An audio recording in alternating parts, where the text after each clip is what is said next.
Eu quero compartilhar aqui hoje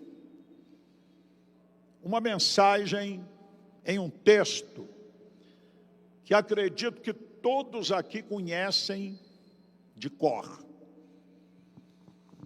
Nós vamos abrir a Bíblia no Evangelho segundo escreveu Mateus, capítulo 6, a partir do verso 9. Vamos meditar naquele texto intitulado A Oração do Pai Nosso. Pai Nosso. Vamos ler o texto. Mateus 6, a partir do 9. Podemos? Não tem o telão, mas vamos lê-lo agora. Portanto, vós orareis assim: Pai nosso que estás nos céus, santificado seja o teu nome, venha o teu reino, faça-se a tua vontade, assim na terra como no céu. O pão nosso de cada dia dá-nos hoje, e perdoa-nos as nossas dívidas, assim como nós temos perdoados aos nossos devedores. E não nos deixes cair em tentação, mas livra-nos do mal, pois teu é o reino, o poder e a glória para sempre. Amém e amém. Queridos irmãos, no Antigo Testamento, você não vai encontrar nenhum profeta, nenhum sacerdote, nenhum patriarca chamando Deus de Pai. Pelo contrário, era ensinado chamar Deus de o Eterno, o Todo-Poderoso, El Shaddai, El Elyon, o Deus Altíssimo, mas nunca de Pai no Antigo Testamento. A relação entre o povo eleito e o Deus eterno na antiga aliança era um relacionamento um tanto quanto difícil, distante, e que metia medo muitas vezes. Verdade ou não? Verdade. Quando Deus se manifestou no Monte Sinai, lembra? A glória dele, o poder dele, a presença dele veio sobre o Sinai. E a Bíblia diz que o monte, a montanha toda, aquela cordilheira toda, estremecia, fumegava. E um som de uma buzina estridente ia aumentando de intensidade. E o povo, perna para quem tem. Está escrito ou não? Está escrito. E o povo disse a Moisés: que fale o Senhor contigo, e tu falarás conosco. Havia pavor pela manifestação assombrosa.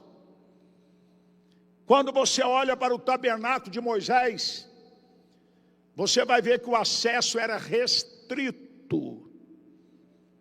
Apenas o sumo sacerdote, uma vez ao ano, no dia de Yom Kippur, é que ele tinha acesso ao Santíssimo, ao lugar santo, mas nunca entrava ali sem antes fazer um processo de purificação.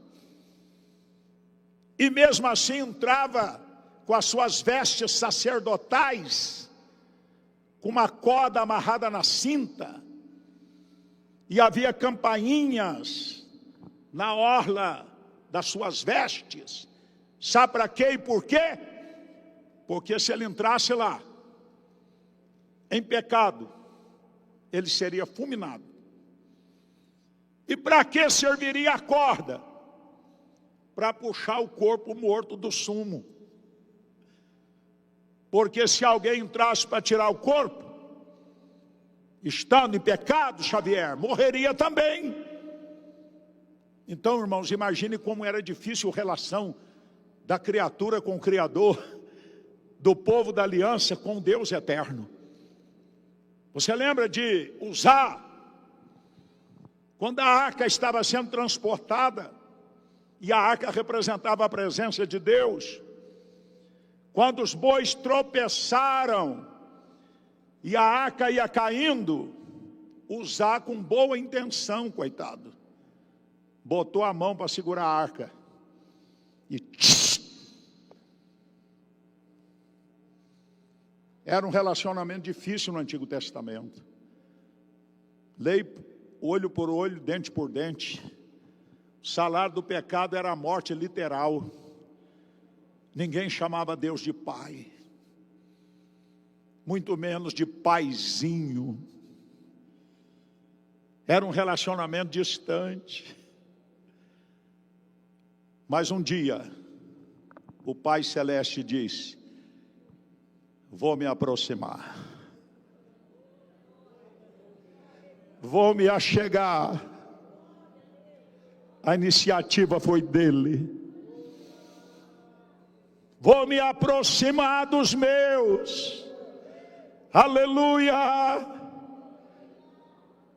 E lá na eternidade, o Pai, o Filho e o Espírito Santo, posso crer, fizeram uma reunião. E Filipenses capítulo 2 retrata bem isso.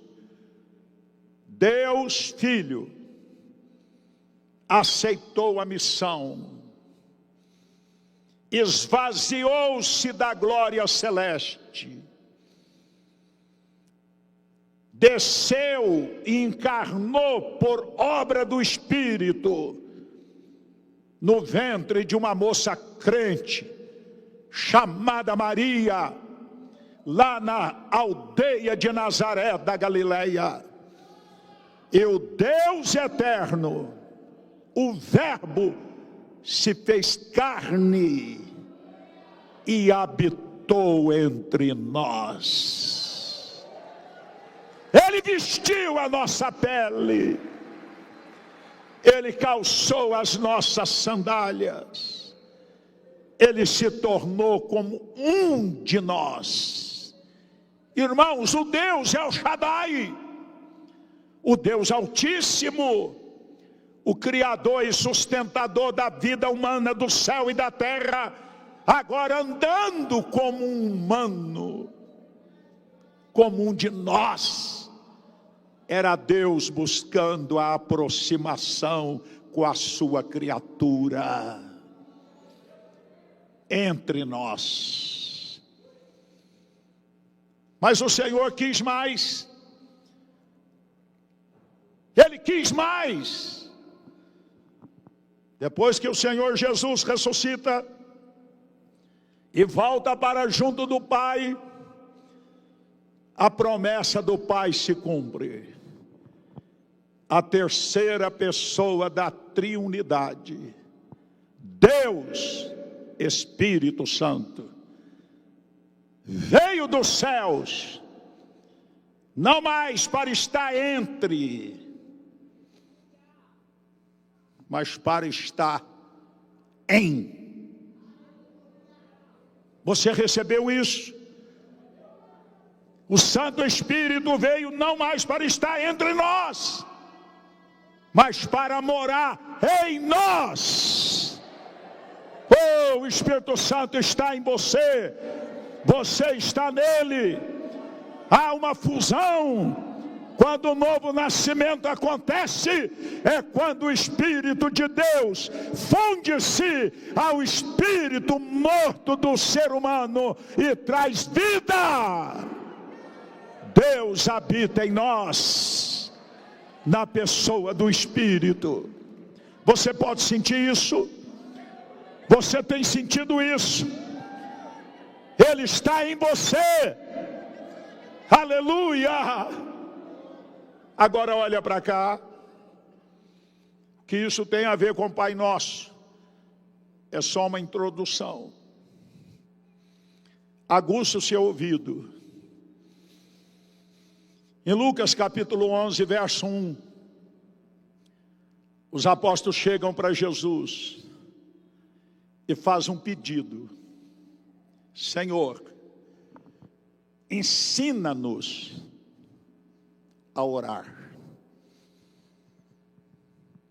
Eles não pediram, Senhor, ensina-nos a multiplicar pães e peixes. Eles não disseram, Senhor, ensina-nos a curar paralítico, abrir olhos de cegos, acalmar a tempestade. Eles foram na causa e não nos efeitos. A causa é a glória, é a presença, é a vida de Deus em nós. E os sinais, prodígios e maravilhas são efeitos oriundos desta vida de íntima comunhão e de revestimento com o poder do alto. Por isso eles disseram, ensina-nos a orar. Como João Batista ensinou os seus. Ensina-nos a orar. Irmãos, eu posso crer, é uma conjectura, não está escrito, que levou os apóstolos a fazer esse pedido, é porque eles, quando via Jesus orando, né, e nós temos só no Evangelho de Lucas 6 referências de Jesus orando nos montes, nos lugares secretos, e muitas vezes com eles também. E com certeza quando Jesus orava, eles sentiam a atmosfera mudar. Quando Jesus descia do monte, vinha do secreto, as multidões eram tocadas. Paralítico andava, cego enxergava, morto era ressuscitado. Eles ficaram impactados e disseram, ensina-nos a orar. Nós queremos aprender a orar. Glória a Deus. Nós podemos continuar aprendendo a orar, viu, irmãos? Nós não sabemos orar como convém, nem eu nem você. Mas o Espírito Santo, que habita em nós, intercede e nos dá palavras de oração, segundo o coração e os propósitos do Pai Celestial.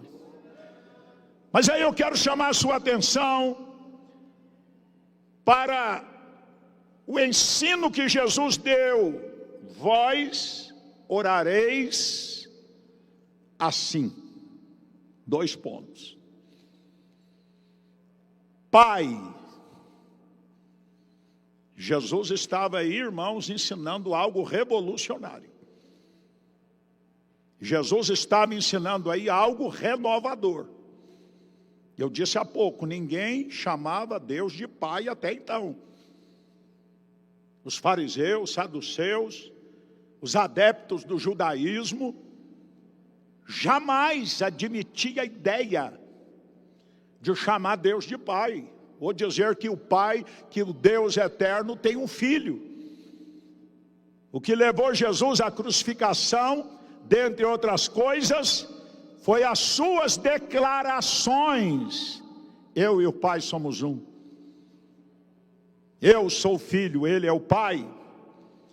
Aqui Ele ensina Pai, Pai, Pai. Aleluia! Pai. Quem é que pode chamar Deus de Pai hoje? Biblicamente, quem é que pode chamar Deus de Pai? Evangelho de João, capítulo 1, verso 12, diz: quem tem esta filiação veio para os que eram seus, porém os seus não receberam. Mas a todos quanto receberam, deu-lhes o direito de serem feitos filhos de Deus. Então, queridos, essa história que todos são filhos de Deus não é bíblico. Toda a humanidade é criatura de Deus.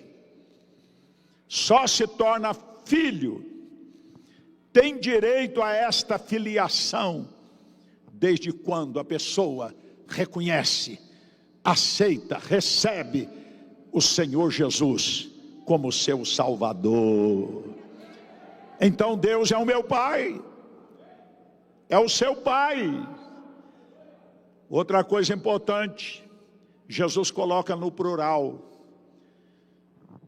nos ensinando que nós devemos participar de uma comunidade, do plural, da igreja como família. Pai meu, não, Pai nosso, da igreja, da família da fé, da comunidade cristã. Oh, irmãos, isto é precioso. Que o Espírito Santo aplique isso, que não é novidade para você, mas que possa vir de forma vivificada. Você é filho, você é filha, por direito, adoção, fomos adotados e somos filhos. Jesus deixou de ser unigênito, quer dizer, filho único. Deus amou o mundo de tal maneira que deu o seu Filho único. Até então ele era unigênito, para ser hoje primogênito dentre muitos irmãos. Você não fica animado com isso? Agradecido e feliz? Nós éramos meras criaturas, sem Deus, sem esperança, sem Jesus, caminhando para o inferno. Mas o Senhor entrou na nossa história, o Espírito de Deus nos convenceu, nos apresentou Jesus, e a nossa vida foi transformada, e hoje nós somos filhos. A família está espalhada nos 5 continentes. Gente de todas as raças, de todas as tribos, de todas as línguas, de todos os dialetos, lavados e remidos no sangue, se tornaram filhos e filhas do Pai Celestial. Se eu fosse você, eu jogava até esse banco para cima, viu, irmão? Dá um brado de alegria, de vitória. Oh, aleluia! Agora, olha para mim. Jesus vai nos ensinar que a oração pode ser bem ampla, e que na oração comporta vários pedidos. Ele começa destacando 3 formas que enaltece ao Pai em primeiro lugar. Aqui a gente já aprende um princípio. Em oração, em primeiro lugar, não vem petições pessoais. Nunca. Jesus coloca 3 quesitos importantes na primeira parte da oração do Pai Nosso. Ele diz assim: Pai nosso que estás nos céus, que estás nos céus. Aqui já aponta para a grandiosidade do Pai. Ele é eterno, Ele é soberano, Ele está no céu dos céus. São 3 céus. O céu atmosférico, esse que a gente olha e diz, o céu está azul. É até onde a nossa vista alcança, é o céu atmosférico. Depois você tem o segundo céu, que é o céu dos astros, das estrelas. E você tem o terceiro céu, onde Paulo registra que esteve lá e ouviu e viu coisas inefáveis. Pai nosso que estás nos céus. Não é porque somos filhos, aqui a gente aprende outro princípio, que nós vamos perder a reverência. Ele está nos céus. Ele é o Pai Altíssimo. Ele é o Todo-Poderoso. Somos seus filhos. Temos liberdade de falar com Ele, de adentrar a sua presença. Sim, mas não podemos nunca perder a reverência, o temor. Temor não é medo. Temor é respeito reverente. Hoje a gente vê muita gente, irmãos, tratando Jesus, não é? Como tratavam ou tratam um amiguinho, chamando Jesus de você. Algumas canções, eu tenho dificuldade de cantar chamando Jesus de você, né?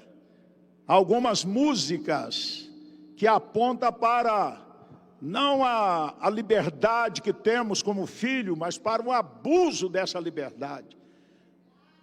Você vê que Abraão era chamado amigo de Deus, mas ele prostrava aos pés do Senhor. Que assim seja, Pai nosso, que estás nos céus. Eu sou um pobre mortal, frágil, pequeno, que estou nesta terra fria, cruel e sangrenta. Jesus ensina que a primeira parte da oração é para exaltar a figura do Pai, que estás nos céus. Segunda coisa que Jesus coloca, santificado seja o teu nome. O nome do Senhor deve ser honrado, santificado, respeitado por parte da sua igreja, e dependendo de nós, exalar os perfume suave de Jesus e ser um bom testemunho, para que o nome do Senhor nunca seja desonrado, mas seja santificado, honrado através da igreja do nosso Senhor e Salvador Jesus Cristo. Terceira coisa que Jesus coloca na primeira parte do Pai Nosso: venha a nós. O quê? O teu reino. Venha a nós o teu reino. Irmãos, reino aí simboliza domínio, governo, senhorio. O reino de Cristo não é político. Ele disse para Pilatos: o meu reino não é daqui. O reino de Jesus, um dia ele vai reinar a partir de Jerusalém, durante o milênio, e aí será rei literal mesmo. Mas o reino de Jesus hoje, enquanto nós estamos sentadinhos aqui, né? No mês de agosto, dia 10 hoje, né? 12, 14, meu Deus do céu, dia 14 de agosto, segundo domingo de agosto, enquanto você está sentado olhando para mim, o reino de Jesus, o reino de Deus, foi estabelecido no meu, no seu e nos nossos corações. Venha o teu reino. Venha o teu reino, venha o teu governo, venha o teu domínio, venha o teu senhorio sobre a minha vida, sobre a minha casa, sobre a minha família, sobre a minha cidade, sobre o meu país. Glória a Deus. Venha a nós o teu reino. Maravilha, irmãos. Você foi transportado do império das trevas para o reino do seu Filho, do seu amor. O império das trevas foi saqueado. Nós fomos resgatados de lá. E fomos e somos parte do reino de Deus. Reino de Deus. Jesus falou tanto sobre o reino. Foi uma das mensagens principais. Arrependei-vos, porque é chegado a vós o reino de Deus. João Batista, arrependei-vos, porque é chegado a vós o reino. Esse reino está estabelecido. Ele é o seu rei. Rei, rei, rei. Jesus é o nosso rei. Vamos lá, vamos ensaiar. Rei, rei, rei. Jesus é o nosso rei. Solte a voz. Rei, rei, rei. Desse jeito não é nem príncipe. Levante a mão e diga mais uma vez. 1, 2, 3.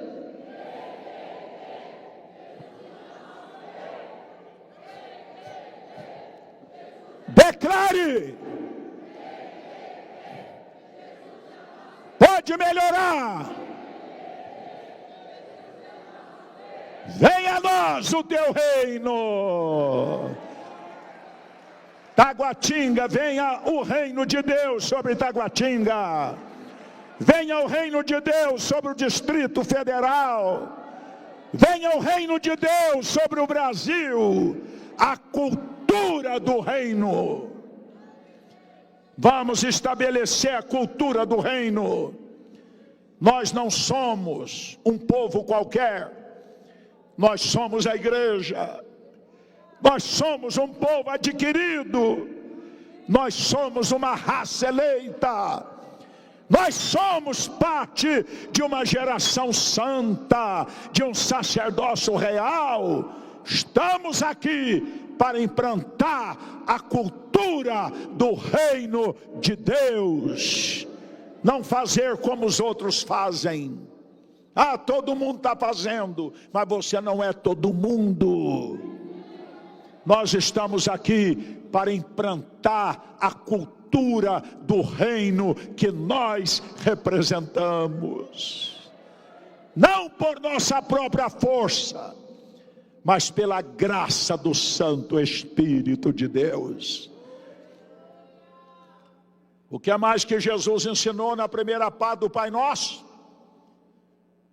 Seja feita a tua vontade. Ah, meu Pai, assim nesta terra, como é nos céus. Irmãos, Pai Nosso não é uma reza, por favor. Pai Nosso não é vãs repetições, como a igreja de Roma ensina. Faça lá de penitência 10 Padre Nosso. Eu lembro disso.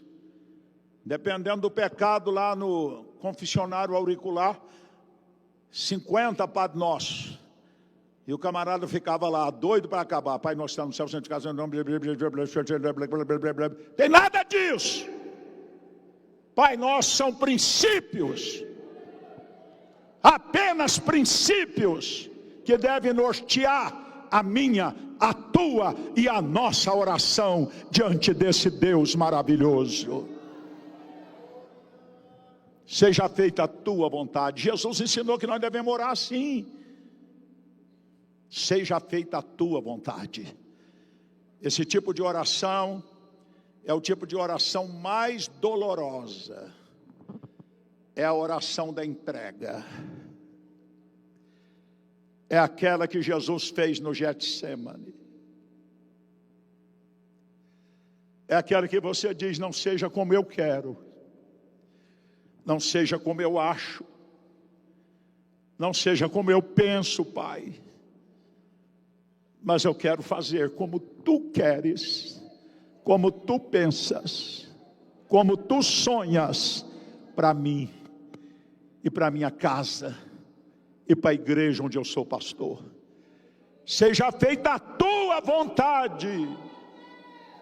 Oh, irmãos, quantos aqui abrimos mão de sonhos pessoais para sonhar os sonhos do coração de Deus? Eu tinha um sonho com 16 anos. Eu era apaixonado pela aeronáutica. E eu tinha um desejo de seguir carreira militar. E eu era aluno da Escola Preparatória de Cadetes, lá em Guaratinguetá. Saí de Três Pontas, fui para São Paulo, lá no Ibirapuera. Prestei uma excelente prova. Sonhava no dia que eu incorporasse, pegasse a farda azul e queria chegar a um posto de oficial da aeronáutica. Era o meu sonho. Sonho, vocação. Mas um dia, a Casa da Bênção, pastor enviado pelo apóstolo Doriel, abre a Casa da Bênção, a 300 metros do meu casebre, que nem energia tinha. Era piso de terra batida. E o evangelho explodiu no sul de Minas. E Jesus frustrou o meu sonho pessoal, para eu sonhar o sonho dele. E quando eu entendi isso, eu disse: não seja como eu quero, Senhor. Coloco-me no teu altar, corpo, alma e espírito, sem reserva, para cumprir a tua boa, agradável e perfeita vontade. Seja como tu queres. Deus está falando com alguém aqui nesta manhã. Coloca-se no altar de Deus, jovens que estão aqui, adolescentes que estão aqui, irmãos de meia idade que estão aqui, irmãos e irmãs da melhor idade. O Senhor usa o disponível. Seja feita a tua vontade. Com relação a essas questões, questionamentos, dúvidas que te atormenta, coloca no altar, faz uma oração de entrega. Não seja como eu quero, como tu queres. Deixa Deus ser Deus na tua vida. Deixa Deus ser soberano na tua vida. Você não enxerga, e eu também, nem um palmo na frente do nosso nariz. Ele é onipotente, onisciente, onipresente, e Ele tem projetos lindos e maravilhosos para mim e para você. Você está entendendo o princípio do Pai Nosso? Seja feita a tua vontade, assim na terra como é no céu. Tem gente querendo inverter. Assim no céu como é na terra. O princípio é outro. Seja feita a tua vontade, assim na terra como é no céu. É o céu que governa, é o céu que determina. Não é o homem que dá ordem para lá. A ordem vem de lá para cá. Quem determina é Ele. Quem orienta é Ele. Quem conduz é Ele. Pai nosso, que estás no céu, santificado seja o teu nome. Venha a nós o teu reino. Seja feita a tua vontade, assim na terra como é nos céus. Você percebeu que até agora Jesus ensinou que a prioridade são as coisas do Pai? Ah, meu Deus! A prioridade é aquilo que tange o reino de Deus. Em primeiro lugar, Jesus colocou 3 pedidos que tem a ver com o reino, que tem a ver com o Senhor, que tem a ver com a sua obra, que tem a ver com a sua pessoa. Tem gente que vai orar e já entra: me dê isso, me dê aquilo, mais aquilo, olha, mais aquilo outro. Adore primeiro, exalte primeiro, glorifique primeiro, enaltece primeiro, adore primeiro, se derrama primeiro, e as demais coisas virão por acréscimo. Na segunda parte do Pai Nosso, aí Jesus vai falar da necessidade humana. Nada de errado em pedir de acordo com as nossas necessidades, mas em segundo plano. Só em segundo plano Jesus disse: o pão nosso de cada dia dai-nos hoje. Virou o foco. O foco agora não é o Senhor. O foco agora sou eu e você. O pão nosso. Aí é muito abrangente. Não tem a ver apenas com sustento. Também. Mas tem a ver com toda a área de provisão. Jeová Jiré, o Deus que abre portas, o Deus que faz caminhos, o Deus que opera o sobrenatural. Pão nosso de cada dia. Por que não de cada semana? Você parou para pensar, Mariano? Por que não de cada mês? Sabe por quê? O maná caía diariamente. A ordem lá no deserto é: colha apenas a porção necessária para o consumo de um dia. Alguns incrédulos imaginaram: pode ser que amanhã não tem, pode ser que amanhã não caia o maná. E aí apanharam uma porção dobrada e guardaram para o dia seguinte. O que aconteceu? Quem lembra? O que aconteceu, missionário Galdino? O que aconteceu? Apodreceu. Deu um bicho. Está escrito numa tradução que deu bicho e cheirava mal. Pão nosso de cada dia. Sabe o que Deus está me ensinando? Dependência dEle. Dependa dEle. Ele é fiel. Ele é fiel para cumprir as suas promessas. Dependa dEle. Vá a Ele diariamente. Desde a convenção que nós estamos pregando sobre oração e jejum, jejum e oração, vocês estão recebendo, o que eu estou pregando aqui está na lição de número 6 do nosso caderno de estudo. Eu avancei e fui lá pegar a 6, porque falou muito ao meu coração. E vocês vão ter acesso a esse livro, com tantas lições maravilhosas, sobre oração e jejum, jejum e oração. E essa que eu estou falando está na lição 6 e na lição 7. Na 6, só a primeira parte do que tange ao Senhor. E na 7, as carências de todos nós, seres humanos. E eu estou avançando aqui na 7ª também. Tá bom? Dependência, pão nosso de cada dia. De cada dia, dai-nos hoje. Tenha um tempo com Ele diariamente. Não deixe de orar, irmãos. Eu ensino lá em Vitória do Espírito Santo o seguinte princípio, especialmente para pastores e líderes: o dia que você não fizer um devocional de qualidade, não tome café, não almoce e nem jante. Tal como o físico necessita do alimento para estar bem nutrido, você, pastor, você, líder, necessita da palavra, da oração, da adoração, de preferência no início do dia, porque você terá um dia de revelação, de alegria, de paz, apesar de qualquer circunstância. A vida com Deus, irmãos, depende desta conexão diária.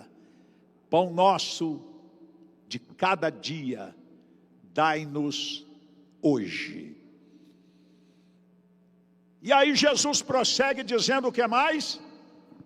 Perdoa as nossas dívidas, como nós perdoamos aos nossos devedores. Que dívida é essa que Jesus está falando? Não é aquela que você tem lá com cartão de crédito. Deus te guarde na mão de algum agiota. Não é dívida de algum empréstimo. Não se trata aí de finanças. Perdoa as nossas dívidas.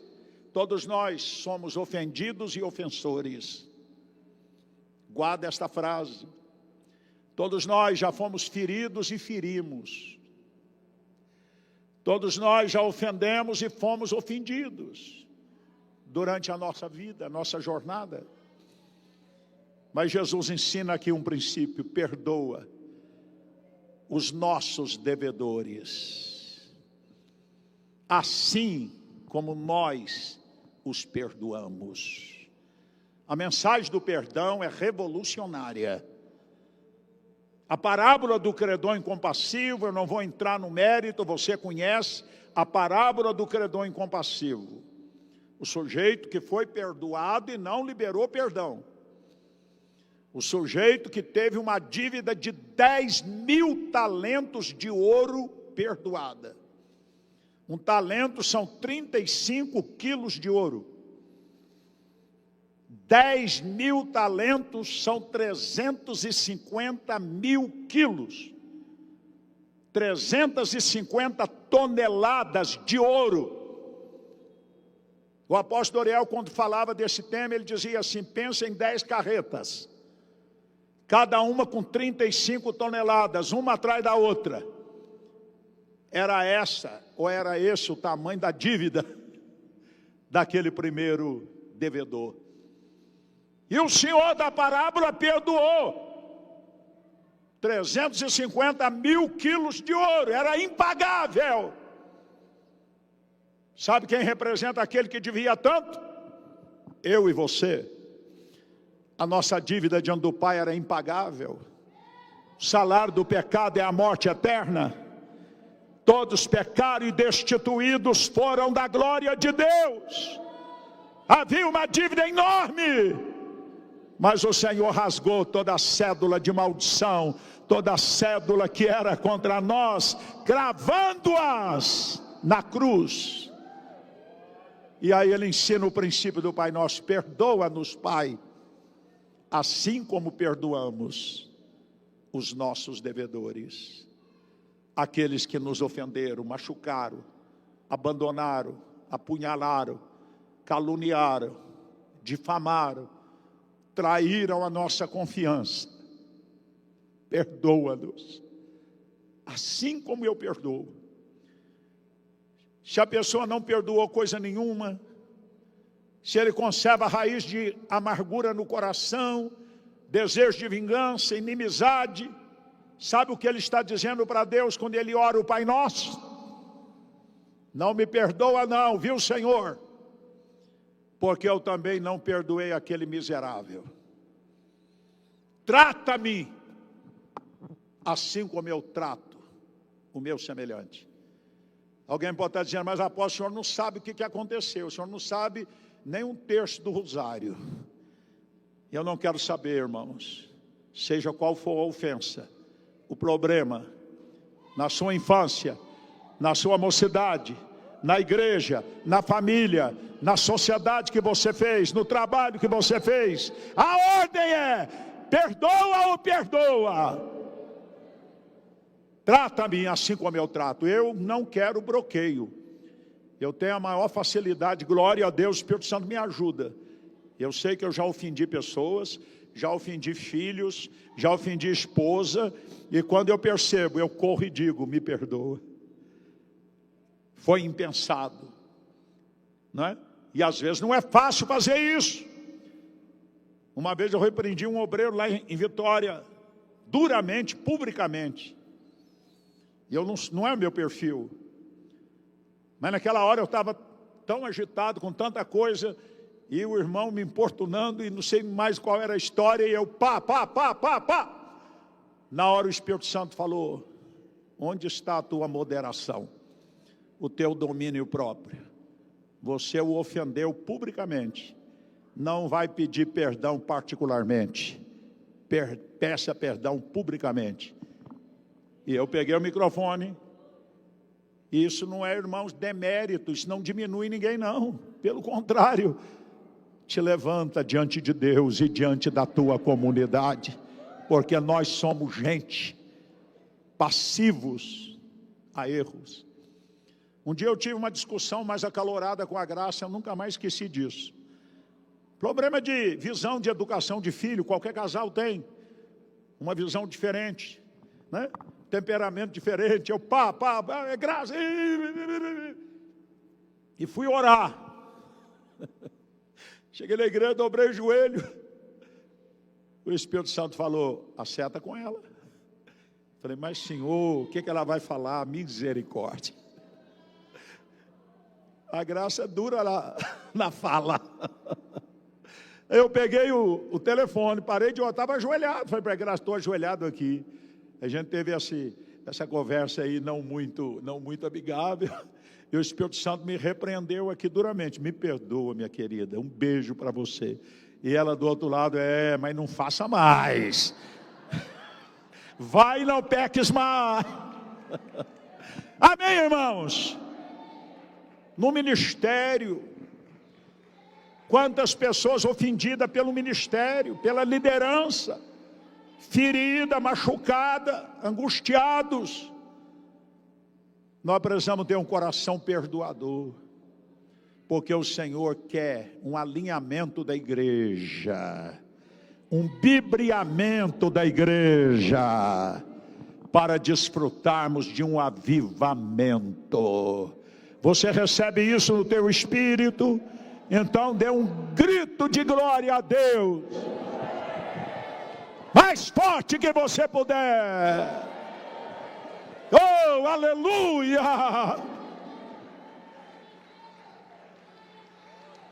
Terminando agora, olha para mim. Perdoa-nos assim como nós perdoamos. Viu, Israel? Se eu pequei contra você, tu vai me perdoar, viu, irmão? Se eu te ferir em algum momento, você vai me perdoar. Olha para cá. Que coisa maravilhosa é a conclusão da oração modelo. Jesus ensina que a gente deve orar assim: livra-nos do mal. Eu li uma tradução essa semana, a missionária Ruth, que essa expressão livra-nos do mal, sabe como aparece lá? Numa outra tradução: livra-me de mim mesmo. Ah, meu Deus.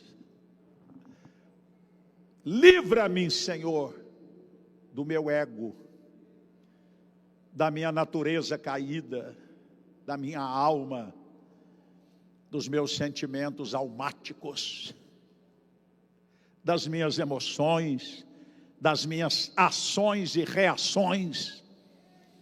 O problema não é o diabo, não, irmãos. O diabo não é páreo para a igreja. Edificarei a minha igreja e as portas do inferno não prevalecerão contra ela. Eis que vos dou poder para pisar serpente, escorpiões e toda a obra do diabo, e nada vos fará dano algum. Resista ao diabo e ele fugirá de vós. O problema não é o diabo. O problema é o homem e a mulher do espelho. Somos nós na nossa natureza. Por isso essa tradução mexeu muito comigo. Livra-nos de nós. Livra-nos do mal. Alguém pode dizer: mas apóstolo, eu sou nova criatura. A Bíblia diz que a natureza geme. O nosso corpo geme, ansiando, desejando aquele dia que o mortal se revestirá da imortalidade. Somos renascidos, mas temos essa natureza que de vez em quando você tem que subir na cruz outra vez. A Valnice Milhomes usou uma expressão interessante aqui. quando ela perguntou, quem gosta de jejuar? E muitos irmãos levantaram as mãos. Quem estava aqui na convenção? Levante a mão. Só isso. Vocês perderam a metade da vida de vocês. Metade da vida espiritual e ministerial, quem não veio para a convenção nacional. Foi explosão de glória. E a Valnice disse assim, quem gosta de jejuar? Muitos irmãos levantaram a mão. Ela disse, mentira. E eu tive que admitir que era verdade. A natureza humana não gosta de jejuar, não. A carne grita quando você está jejuando. A natureza humana grita, geme. Você está me matando. É para tu morrer mesmo, miserável de natureza velha. Para que a natureza do Espírito, a nova natureza, sobressaia para a honra e glória do nome do Senhor. Amém, irmãos? Livra-nos do mal, dos ataques demoníacos, é claro, dos inimigos ocultos, dos falsos amigos, dos falsos irmãos. Livra-nos do mal, mas também da nossa velha natureza. E aí Jesus conclui. Por quê? Porque teu, só teu, unicamente teu, exclusivamente teu, é o reino, é o poder e é a glória. O reino não é nosso, pastores. A igreja não é nossa. A igreja é dele. O reino é dele. A lavoura é dele. O edifício espiritual é dele. O exército é dele. A noiva é dele. Nós somos apenas amigos do noivo.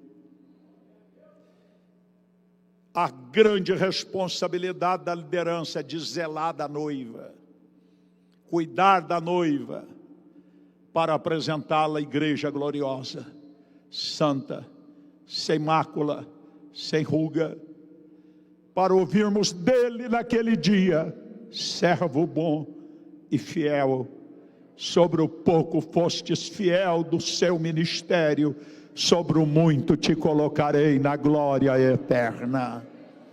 Teu é o reino, teu é o poder, e tua é a glória, a outrem eu não darei, diz o Senhor. Igreja querida, olha para mim. Você é um filho de Deus. Hoje é dia dos pais. Ele é o nosso Abba. Abba é a expressão mais carinhosa no grego, paizinho. Abba, pai. Abba, pai. Geneticamente, todos nós temos traços do nosso pai. Tem filho que parece tanto que chega a assustar. Tem filho que você olha assim, não precisa dizer quem é seu pai. Arrancou a cabeça dele e plantou em você. É verdade ou não? Aquele, eu acho que é a que mais parece comigo. Elas brigam lá para dizer quem é que parece mais comigo. Não é? Você que é pai, sabe disso. Deve ter um filho lá que é a sua cara. No dizer lá de Minas, cara de um, focinho do outro. Verdade, irmãos? Por causa da genética. O filho herda características do pai. Por favor, estou fechando essa mensagem. Olha para cá. Você como filho de Deus, e eu também, com a ajuda do Espírito Santo, nós precisamos ter características do nosso pai. Não fisicamente, mas moralmente.